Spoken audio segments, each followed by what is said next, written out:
saya NPM 718411876. Saya mahasiswa Universitas Wiraraja, program studi hukum Fakultas Hukum Universitas Wiraraja.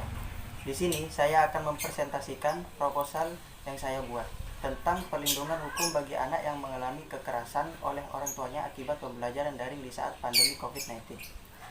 Dari judul yang saya buat, memiliki latar belakang yaitu Indonesia adalah negara hukum yang merupakan bentuk implementasi yang mewujudkan oleh suatu negara untuk kepentingan rakyat.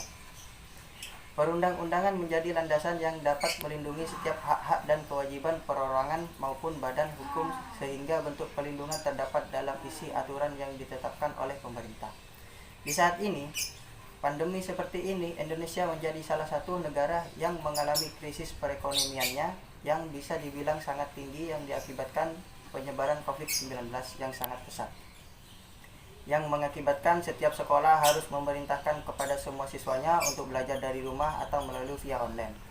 Hal tersebut kerap sekali membuat anak-anak merasa lebih jenuh dan stres dan juga seringkali membuat anak kesulitan memahami materi pelajaran. Hal tersebut memunculkan beberapa faktor anak mengalami kekerasan selama belajar daring di rumah. Keterbatasan ekonomi keluarga untuk membiayai pembelajaran daring anak menjadi salah satu sebab orang tua lebih mudah terpancing amarahnya saat anak tidak mampu menguasai proses pembelajaran jarak jauh dari rumah. Dari latar belakang di atas memiliki sebuah rumusan masalah. Yang pertama, bagaimana sih bentuk perlindungan hukum bagi anak yang mengalami penganiayaan? Yang kedua, apa sanksi bagi orang tua yang menganiaya anaknya? Dari rumusan masalah memiliki tujuan, yaitu untuk mengetahui bentuk perlindungan bagi anak yang mengalami penganiayaan. Yang kedua, untuk mengetahui sanksi bagi orang tua menganiaya anaknya. Manfaat penelitian tersebut, ada beberapa manfaat penelitian tersebut. Yang pertama, manfaat teoritis. Manfaat teoritis adalah hasil penelitian ini diharapkan dapat memberikan sumbangan pemikiran atau saran sebagai suatu pembangunan ilmu khusus terkait perlindungan hukum bagi anak. Yang kedua, manfaat praktis. Hasil penelitian ini diharapkan menjadi bahan pertimbangan dan sebagai bagian informasi bagi masyarakat mengenai kekerasan anak dan perlindungan hukum bagi anak agar persoalan mengenai kekerasan pada anak di saat pandemi COVID-19 dapat dipahami. Di sini saya akan menjelaskan tinjauan pustaka. Yang pertama, pengertian perlindungan hukum. Menurut Sujipto Raharjo, perlindungan hukum adalah pemberian pengayoman terhadap hak asasi manusia yang dirugikan orang lain dan perlindungan itu diberikan kepada masyarakat agar dapat menikmati semua hak-hak yang diberikan oleh hukum. Yang kedua yaitu kekerasan. Kekerasan dalam Kamus Bahasa Indonesia diartikan sebagai perihal yang bersifat berciri keras, perbuatan seorang atau kelompok orang yang menyebabkan cedera atau matinya orang lain atau menyebabkan kerusakan fisik atau barang yang dimiliki oleh orang lain. Yang ketiga, pembelajaran daring. Daring merupakan singkatan dari dalam jaringan sebagai pengganti kata online yang sering kita gunakan dalam kaitannya dengan teknologi internet. Yang keempat, pandemi COVID-19. Virus COVID-19 adalah virus yang menyebabkan infeksi sistem pernafasan manusia dan dapat mengakibatkan kematian. Virus ini telah menyerang banyak korban di negara Indonesia. Beralih ke metode penelitian yang saya buat untuk skripsi saya, proposal skripsi saya. Yang pertama, jenis penelitian. Jenis penelitian yang digunakan dalam penyusunan penelitian ini adalah penelitian hukum empiris, yaitu jenis penelitian yang berorientasi pada pengumpulan data empiris, berfungsi melihat hukum dalam artian nyata dan mengkaji baik persepsi maupun perilaku hukum orang atau manusia dan badan hukum dan masyarakat serta efektivitas berlakunya hukum di masyarakat.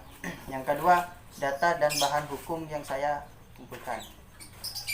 Data yang diperlukan dalam penelitian ini sesuai dengan permasalahan dan tujuan penelitian dibagi dalam dua jenis data, yaitu yang pertama, data primer. Data primer adalah data yang diperoleh langsung dari sumber aslinya, diamati dan dicatat untuk pertama kalinya.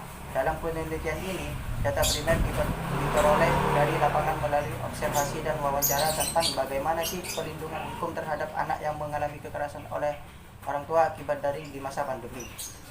Yang kedua, dari data sekunder. Data sekunder ialah data yang dikumpulkan dari dan diolah oleh pihak lain melalui media perantara atau secara tidak langsung berupa buku, bukti yang telah ada, yang dapat mendukung penelitian ini. Dengan kata lain, penelitian mengumpulkan data-data dapat studi kepustakaan. Yang ketiga, teknik pengumpulan data. Sehubung dengan pendekatan penelitian di atas, teknik pengumpulan data yang akan digunakan dalam penelitian ini adalah yang pertama, penelitian lapangan atau field research. Yang kedua, wawancara atau interview. Sehubungan dengan kelengkapan data yang dikumpulkan, maka saya selaku penulis melakukan wawancara dengan pihak-pihak yang dapat memberikan informasi yang berkaitan dengan judul penulis. Yang ketiga, dengan observasi, yaitu melakukan pengamatan secara langsung pada objek penelitian terhadap tindakan orang tua kepada anak di masa pandemi COVID-19. Yang keempat, penelitian pustaka atau library research. Penelitian pustaka dilaksanakan untuk mengumpulkan sejumlah data meliputi bahan pustaka yang berhubungan dengan penelitian ini. Yang keempat, teknik analisis data. Teknik analisis data yang saya buat untuk proposal skripsi saya, setelah semua data yang dibutuhkan telah terkumpul, baik dari studi kepustakaan, kemudian disusun secara kualitatif dan disajikan secara sistematik dengan menggunakan metode pembahasan secara deskriptif, yaitu pembahasan ilmiah dengan cara menggambarkan kata-kata yang bersifat umum menuju sifat khusus. Dalam penelitian, data diolah secara komputerisasi.